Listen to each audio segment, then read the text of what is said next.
তুমি কি কখনো এমন অনুভব করেছো সব কিছু থাকা সত্ত্বেও মনে হয় মনে কিছু একটা নেই? এই ফাঁকা অনুভবটা কেন হয় জানো? কারণ আমরা শুধু মস্তিষ্ক দিয়ে ভাবি, কিন্তু রূহ, আল্লাহ যে হৃদয় দিয়েছে তা দিয়ে অনুভব করি না।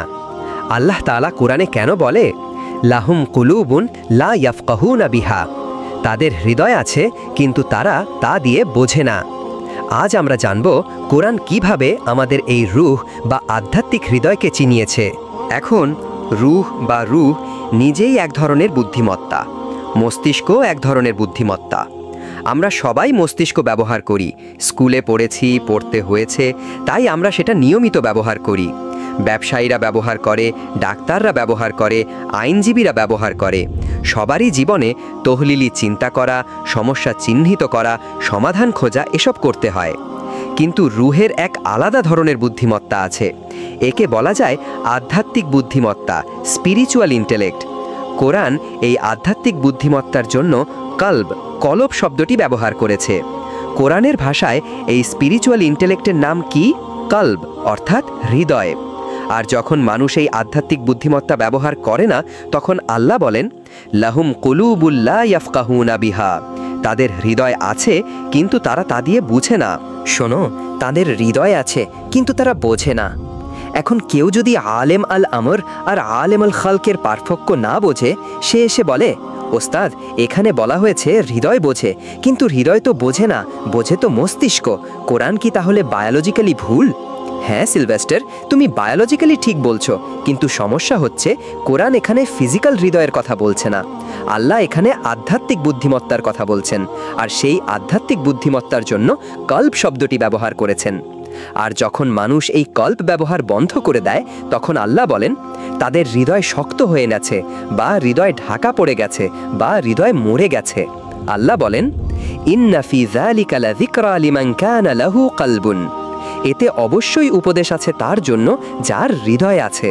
তুমি বলতে পারো, উস্তাদ, সবাই তো হৃদয় নিয়ে জন্মায়।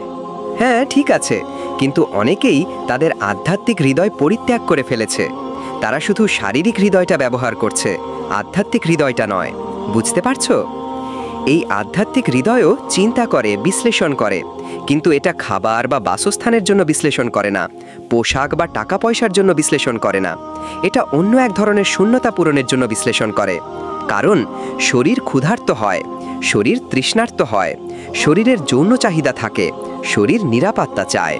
এসবই শারীরিক চাহিদা, এবং মস্তিষ্ক এগুলোর জন্য কাজ করে। কিন্তু আধ্যাত্মিক হৃদয় বা রূহ খুঁজে বেড়ায় আধ্যাত্মিক খাদ্য। তুমি হয়তো বন্ধুদের সঙ্গে সেরা খাবার খেলে অনেক মজা করলে, তবুও ভিতরে এক ধরনের শূন্যতা অনুভব করছো। এটা কারণ তোমার রূহ বলছে, আমি যা খুঁজছিলাম তা পাইনি। তুমি এক জায়গায় খুঁজলে না পেলে আরেক জায়গায় খুঁজবে, আবার আরেক জায়গায়, এইভাবেই চলতে থাকবে। তোমরা আব্দুল্লাহ রথম্যানের কথা শুনে দেখতে পারো। ওনার নাম হলো আব্দুল্লাহ রথম্যান, ROTHMAN।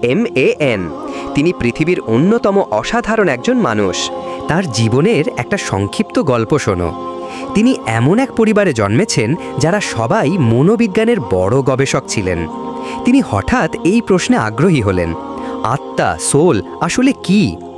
তিনি নিজেও নাস্তিক ছিলেন, কোনো ধর্মীয় পটভূমি ছিল না।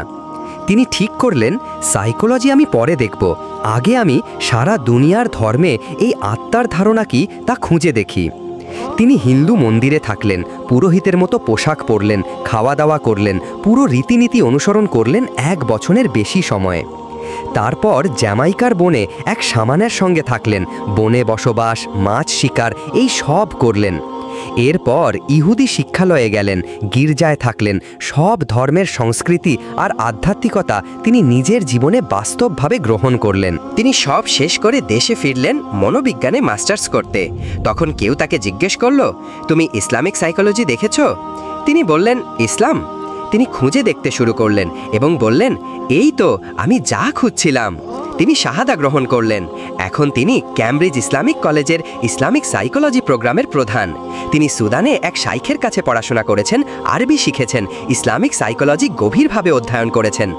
এই সব কিছু শুধু রূহ আর ওয়াহিয়ের বিশ্লেষণ থেকে। কারণ আমাদের ভেতরে আল্লাহ এক অনুসন্ধানী অনুভব দিয়েছেন। কেউ কেউ এটাকে চুপ করিয়ে দেয়, কেউ পারে না, কিন্তু সেটা সব মানুষের ভেতরেই আছে।